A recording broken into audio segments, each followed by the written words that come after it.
Hello all, welcome back. This is Crooked Leg here in the Kansas City War Room, and we are looking at Operation Hindenburg. This would be summer of 1912, the Ottoman turn 2.5.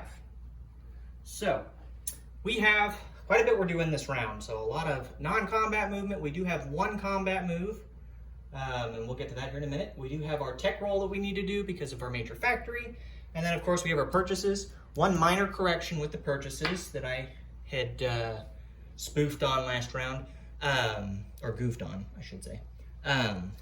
We actually did have $11 to spend. Cyrenaica was not worth anything, so it didn't reduce our income, so we're still at 11.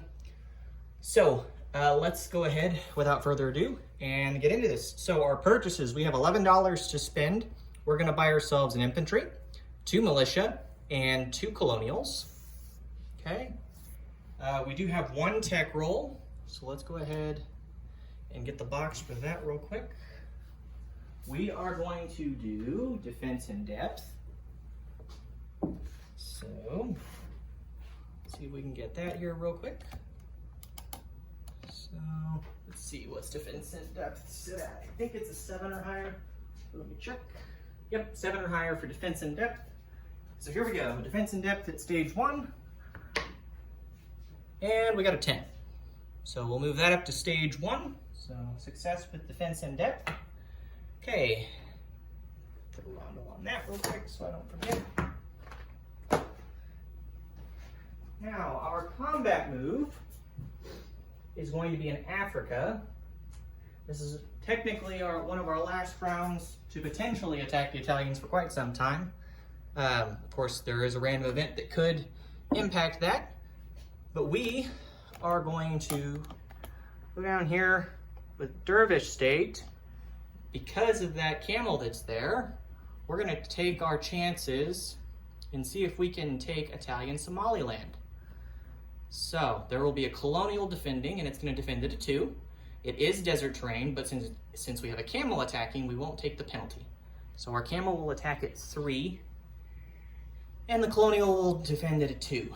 So I'm not going to pull them off. We'll just go ahead and roll for them, and then depending on how that goes, then we'll readjust. So let's get the dice. Grab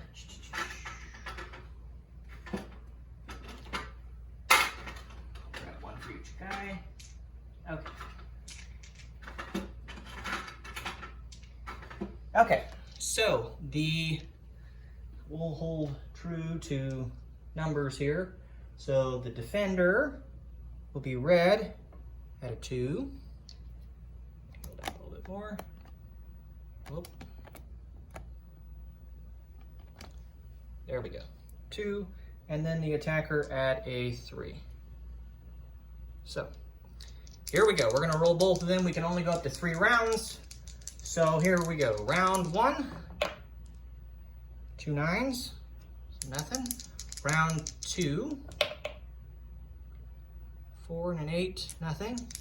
And then finally round 3. Oh, the defender got me.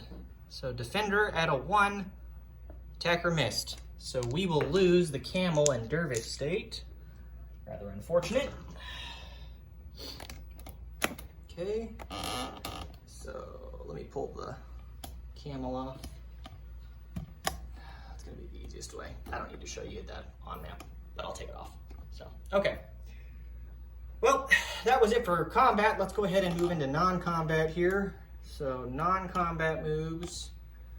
We are going to first rail an infantry from Palestine, and he's going to rail all the way through up to Thrace. So, I'll put him in Thrace. So, Thrace is now going to have 2 infantry and artillery, and I'm putting him over there on the prequel map, or mini map. Next, we are going to walk an infantry from Palestine up to Syria. Then we're going to walk an infantry from Syria to eastern Anatolia. The transport in M9 is going to come out of port. It's going to pick up the 2 infantry in Syria, not the one that moved, but the other 2. And they're going to drop those 2 infantry in Anatolia. And then that transport's going to go back in port. Okay. think that covers that. And then this coastal sub in M8 is going to move from M8 to M9 and remain out in the C zone. We'll do that. Move those guys around so that looks better. Okay.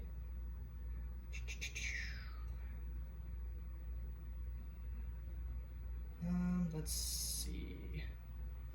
Anything else that we want to do?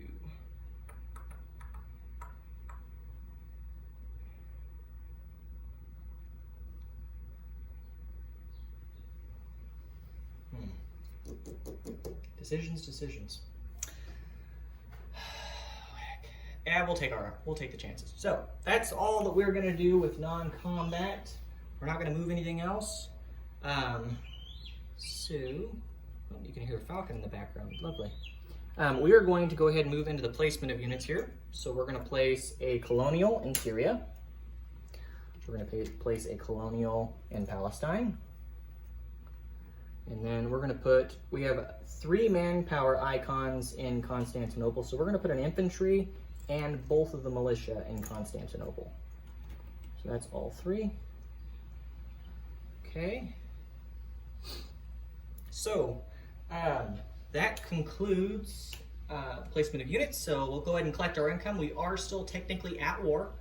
So we will go ahead and collect our $11 again for this round.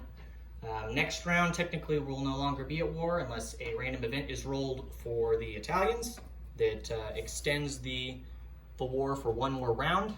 Find that unlikely, but it's a chance that it could happen. So with that said, let's do a disposition of units real quick. So the changes are Thrace now has 2 infantry and an artillery. In Constantinople, we have a mountain, an artillery, a regular infantry, and 2 militia. Anatolia has 2 infantry, Eastern Anatolia 1 infantry. M9 has a coastal sub.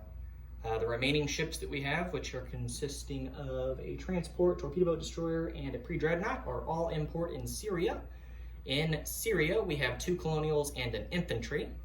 And then in Palestine, we have 2 colonials and a militia. So, let's see, anything else that we want to do? I don't think so. I think that's it for us. So, we did tech, rolled for everything, collected our income. Yep, I think that's it. Okay, cool. Well, I will remove that camel down there in Dervish State. So Dervish State is now empty. And I'll go ahead and turn this over then to the Russians with Randall down in Australia. And we'll see what he's got in store for us. So thank you all for tuning in, and we will catch you next time.